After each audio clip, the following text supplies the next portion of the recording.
Good morning everyone. चलो start करते हैं हमारे करंट अफेयर के सेशन को।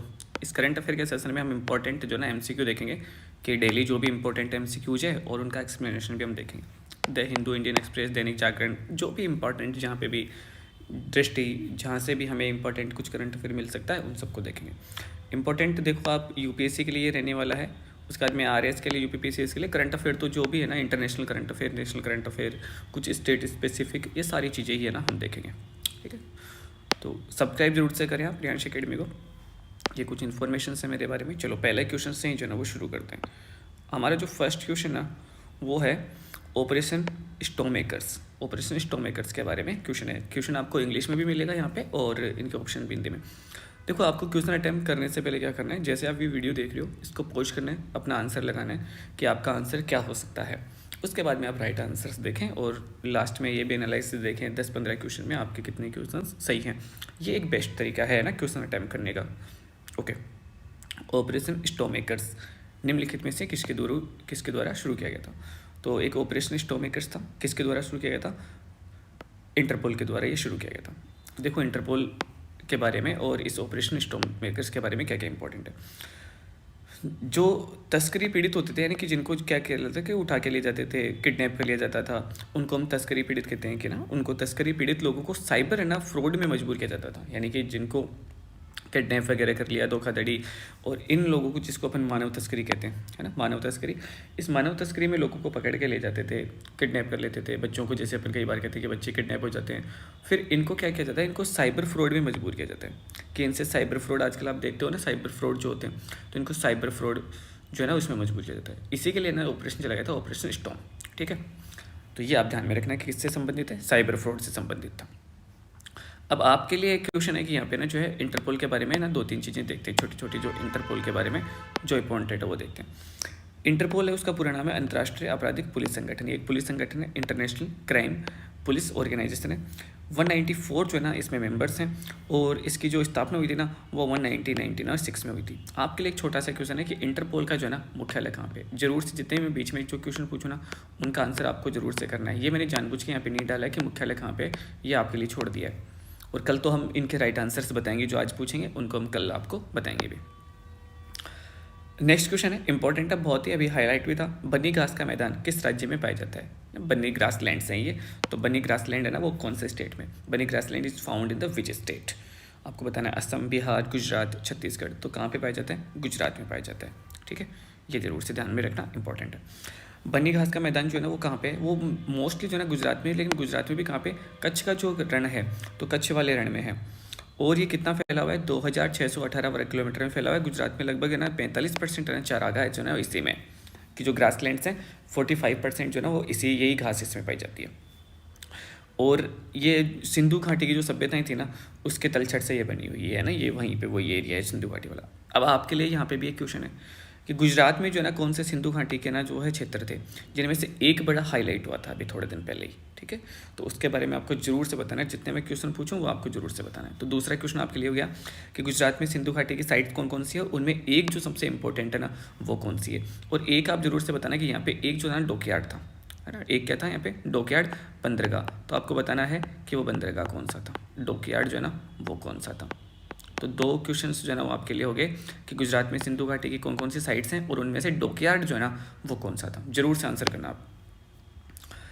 थर्ड क्वेश्चन है, भारत की पहली 6 लेन स्टील स्लैग आधारित सड़क किस राष्ट्रीय राजमार्ग पर बनाई गई है? देखो अभी ना नया एक कॉन्सेप्ट है सड़क बनाने में, स्टील स्लैग। स्टील स्लैग क्या है पहले वो तो अपन बाद में देखेंगे, पहले इसका आंसर देखते हैं कि कौन सी ऐसी रोड है, राष्ट्रीय एनएच है जिसमें स्टील स्लैग का यूज किया जाएगा। तो ये कौन सी है? ये राष्ट्रीय राजमार्ग 6 है। यहाँ पे देखो आपको ये दिख रहा होगा कि यहाँ पे ना कोलकाता हजीरा से लेकर और सूरत तक है ना ये रोड बनाई जा रही है एक। ये जो नेशनल हाईवे जो है ना, इसी नेशनल हाईवे को अपन नेशनल हाईवे 6 कहते हैं। इसी नेशनल हाईवे को अपन क्या कहते हैं? 6। अब ये जब बनाई जा रही है ना, इसमें क्या यूज किया जा रहा है? स्टील स्लैग यूज किया जा रहा है। यूपीएससी के लिहाज से ये क्वेश्चन बहुत इंपॉर्टेंट है कि स्टील स्लैग क्या होता है। यूपीएससी काफ़ी बार ऐसे क्वेश्चन पूछती है। अब बात करते हैं स्टील स्लैग क्या होता है। देखो स्टील उत्पादन जब करते हैं तो स्टील इस्पात का उत्पादन जब किया जाता है तो इस्पात उत्पादन करते हैं तो उसमें से क्या होता है कि ना कि कुछ अपशिष्ट बच जाता है, कचरा बच जाता है। आप इसको ऐसे समझिए कि कचरा बच जाता है। तो जो ठोस अपशिष्ट के रूप में जो कचरा बचता है ना उसको अपन क्या कहते हैं? Steel slag. इस स्टील स्लैग को किस में यूज करेंगे अपन, रोड में, जो रोड के लिए डामर यूज की जाती है, उस डामर में जो है ना क्या किया जाएगा, मिक्स किया जाएगा, जिससे रोड क्या हो, जल्दी से टूटे नहीं और उसकी लाइफ जो है ना वो बढ़ जाए। ठीक है, ये जरूर से ध्यान में रखना। तो क्या है कि स्टील उत्पादन या इस्पात उत्पादन में लगभग जो है ना हम 200 ग्राम तक है ना, किलोग्राम तक क्या होता है, स्टील स्लैग उत्पादन होता है। यानी कि क्या है कि स्टील का जो है ना वो क्या है, एक तरह से आप वेस्ट कह सकते हो इसको। ठीक है, ध्यान में रखें। कौन सी रोड, NH6, कौन सी रोड में यूज किया जा रहा है, NH6 में यूज किया जा रहा है। कहाँ से है, ये कोलकाता से लेके और ये गुजरात सूरत तक है। नेक्स्ट क्वेश्चन है, इंपॉर्टेंट है, Padmaja Naidu Himalayan zoological park किस राज्य में स्थित है। अभी काफ़ी हाईलाइट हुआ था ये ना, तो ये इसलिए ध्यान में रखना। तो ये आप इसको ज्योग्राफी से भी कह सकते हो कि ज्योग्राफी का क्वेश्चन भी है, और आप इसको ना इकोलॉजी के लिए भी कह सकते हो कि इकोलॉजी एनवायरनमेंट का भी ये क्वेश्चन है। Padmaja Naidu Himalayan zoological park किस राज्य में है, सिक्किम, पश्चिम बंगाल, हिमाचल प्रदेश, उत्तराखंड। राइट आंसर क्या हो जाएगा यहाँ पे, पश्चिम बंगाल। दार्जिलिंग में जो है ना ये है, क्यों हाईलाइट था अभी, तो यहाँ पे क्या हुआ कि साइबेरियन बाघ लारा और अकामा, ये दो है ना लाके यहाँ पे छोड़े गए हैं। इस पार्क में कौन से ना जो है साइबेरियन बाघ गए, लारा और अकामा, इनका नाम भी याद रखना, लारा और अकामा छोड़े गए। 12 साल बाद है ना जो है यहाँ पे ना क्या लेके गए, ये टाइगर्स लेके आए। और ये कौन से टाइगर्स हैं, साइबेरियन टाइगर्स हैं जो लेके आए गए हैं ना, तो ये ध्यान में रखना। चलो अभी आपको यहाँ से इससे एक लिंक करना, छोटा सा क्वेश्चन पूछता हूँ। हमने अभी ना अफ्रीका से जो है ना वो क्या लेके आए थे, हम अफ्रीका से कुछ टाइगर्स लेके आए थे। अब आपको बताना है कि अफ्रीका के कौन से 2 देशों से हम टाइगर्स लेके आए थे, और हमने इनको जो है ना राजस्थान, इनको इंडिया में जो है ना कहाँ पे, MP में लाके शिफ्ट किया था। आपके लिए ना कुछ क्वेश्चन है यहाँ पे, ये बताना है कि अफ्रीका महाद्वीप के कौन से वो 2 देश हैं जहाँ से हम क्या लेके आए, टाइगर लेके आए, और MP के कौन से नेशनल पार्क में जो है ना हमने इनको शिफ्ट किया। बहुत इंपॉर्टेंट क्वेश्चन है, जरूर से बताना आप, सब लोग आंसर करना। नेक्स्ट है, पद्मपणि लाइफ टाइम अचीवमेंट अवार्ड किससे सम्मानित किया गया है। अभी ये ना लाइफ टाइम, ये तो आपको दिख ही रहा है कि मैंने यहाँ पे फोटो लगा दिया, तो आपको फोटो से यहाँ पे पता चल जाएगा कि किसकी फोटो है ये। तो पद्मपणि लाइफ टाइम अवार्ड किसको मिला है, जावेद अख्तर को मिला है ना। क्यों मिला है भाई जावेद अख्तर को, ग्लोबल रिवर सिटीज अलायंस एक ना नया है ना अलायंस बनाया अभी, ग्लोबल रिवर सिटीज अलायंस है ना, किसके लिए शुरू किया गया अभी, रिवर सिटीज के लिए किया गया है ये ना। ग्लोबल रिवर सिटीज अलायंस जो है ना वो अभी हाल ही में ना बना है, लॉन्च किया गया। कहाँ पे लॉन्च किया, कहाँ पे शुरू किया गया, राइट आंसर है दुबई। राइट आंसर इसका क्या है, दुबई में शुरू किया गया। जैसे हमने सोलर अलायंस शुरू किया गया था, उसी तरह से हमने है ना क्या शुरू किया है, उसके बाद में हमने जो है ना फॉसिल फ्यूल है ना अलायंस शुरू किया है। उसी तरह से एक और नया ना अलायंस बनाया अभी हाल ही में, और वो कौन सा है, ग्लोबल रिवर सिटीज। इसमें क्या होगा, इसमें जो रिवर वाले जो सिटीज है ना उनके अलायंस बनाई गई है, और उनका है ना क्या किया जाएगा, उनका रख रखाव, उनका ध्यान रखा जाएगा।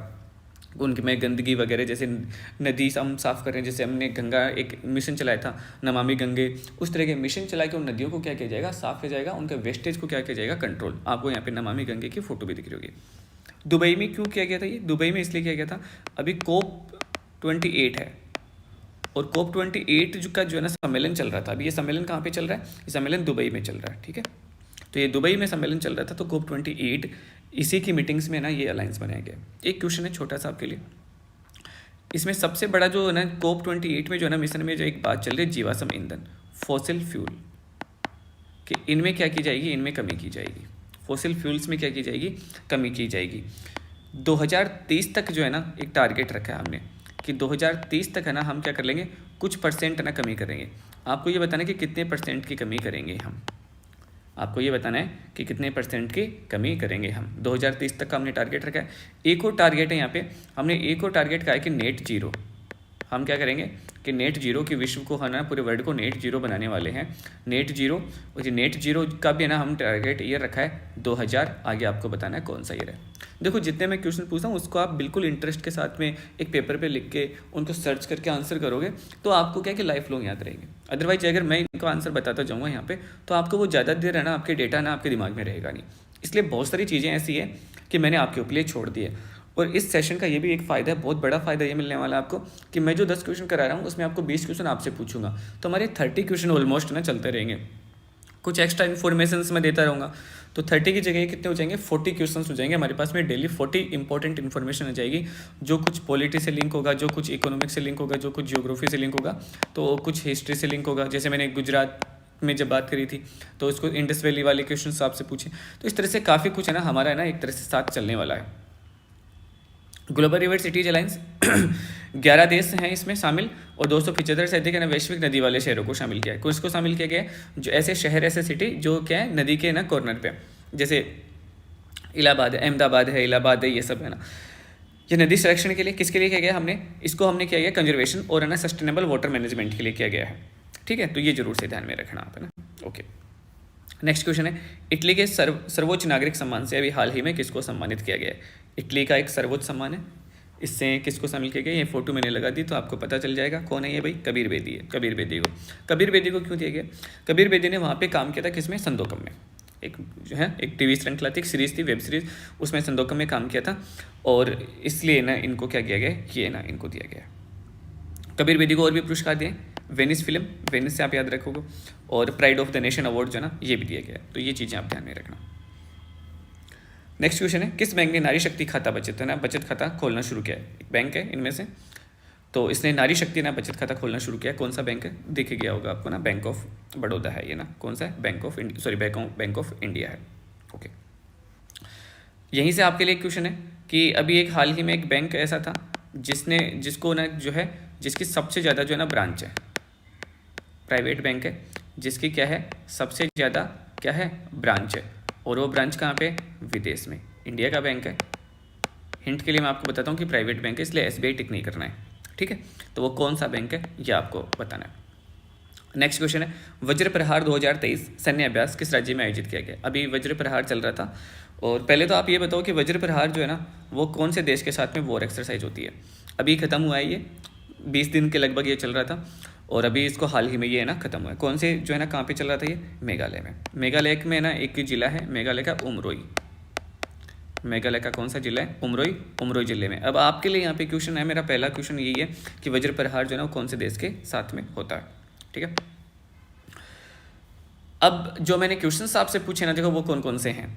एक तो आपसे पूछे थे इंटरनेल का मुख्यालय क्या है, गुजरात किस कला में। एक क्वेश्चन ये भी बहुत इंपॉर्टेंट है कि गुजरात की अभी किस कला को जो ना क्या किया गया है? अमूर्त विरासत में शामिल किया गया। गुजरात की कला है जिसको ना क्या किया गया है? अमूर्त विरासत में शामिल किया गया है। आपको ये बताना है कि वो अमूर्त विरासत है ना वो कौन सी है।